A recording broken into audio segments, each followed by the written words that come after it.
তো নমস্কার বন্ধুরা, অনেক দিন পর একটা রেসিপি নিয়ে এসেছি, মাশরুমের রেসিপি। এই দেখুন, এরকম ডিব্বার মাশরুম এনেছি। মাশরুম বানাবার জন্য কী কী লাগছে, আমি এখানে আজকে মাশরুম ভাজা বানাবো। তার জন্য মাশরুম, দুটো টমেটো, 4টা পেঁয়াজ, একটু রসুন, একটু আদা, একটু কাঁচা লঙ্কা। চলো মাশরুমটা ভালোভাবে ধুয়ে নেব।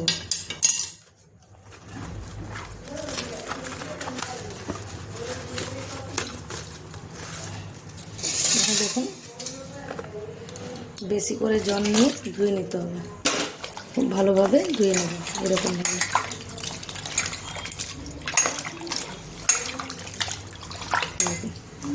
এরকমভাবে ধুয়ে নিতে হবে। এবারে কেটে নেবো 2 টুকরো করে। আপনার 2 টুকরোও করতে পারো অথবা 4 টুকরোও করতে পারি।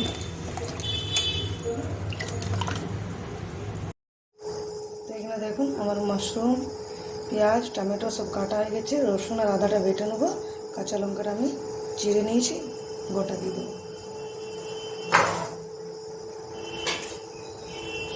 দিয়ে দিচ্ছি তেল।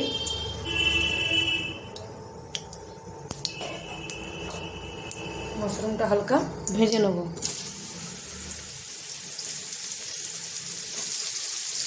মাশরুম থেকে একটু জল বেরোবে, যতক্ষণ না জলটা শুকনো হয়ে যাচ্ছে ততক্ষণ ভাজবে।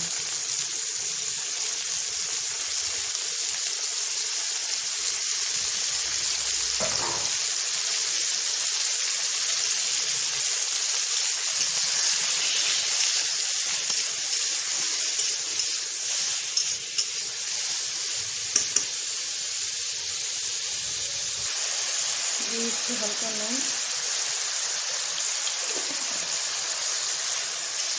এগুলো একটু জল বেরোচ্ছে, জলটা পুরো শুকনো হয়ে যাবে, তারপরে মাশরুম ভাজা হবে।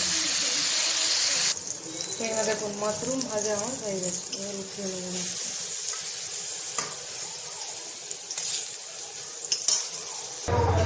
আরও তেল দিয়ে দিচ্ছি এই কড়াইয়ের মধ্যে।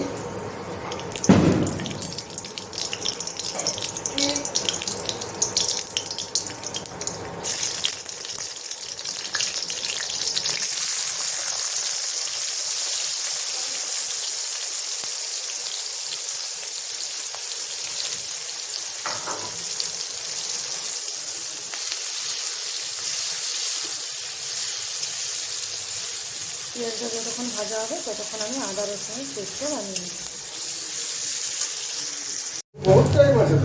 পেঁয়াজ ভাজা হয়ে গেছে।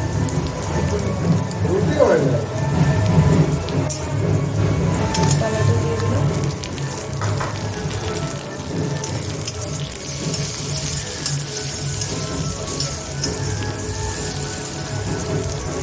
আদা রসুনের যে পেস্ট বানিয়েছি দিয়ে দিলাম। এর সাথে টমেটো ভাজা হয়ে যাবে।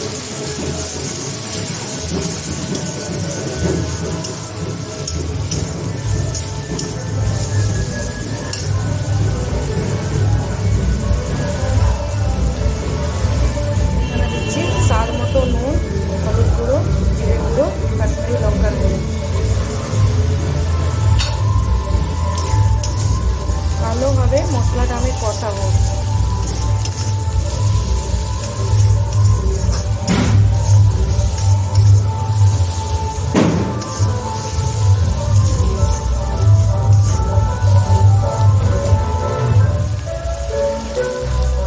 মাশরুম ভেজে রেখেছি, দিয়ে দিলাম।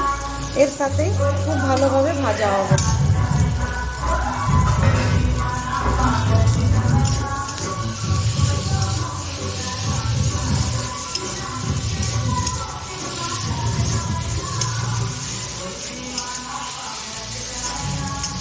কম করে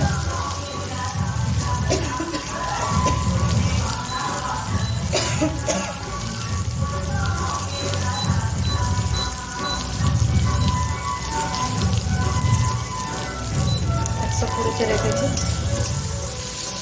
কম করে ভালো করে ভেজে নেব।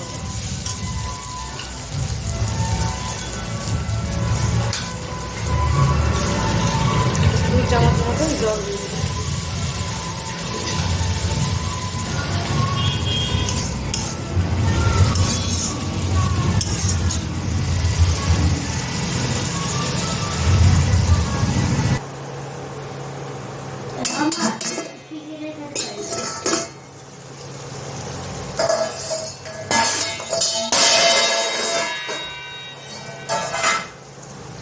দেখুন এখানে মাশরুম কি সুন্দর আমার রেডি হয়ে গেছে।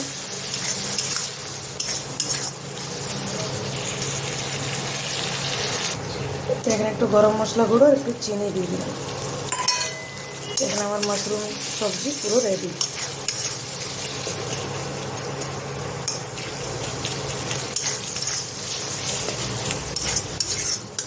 আমার রেসিপি যদি ভালো লাগে তো লাইক করবেন, সাবস্ক্রাইব করবেন এবং শেয়ার করবেন। ভালো থাকবেন, সুস্থ থাকবেন। Bye bye. খুব সুন্দর গন্ধ উঠছে কিন্তু বন্ধুরা।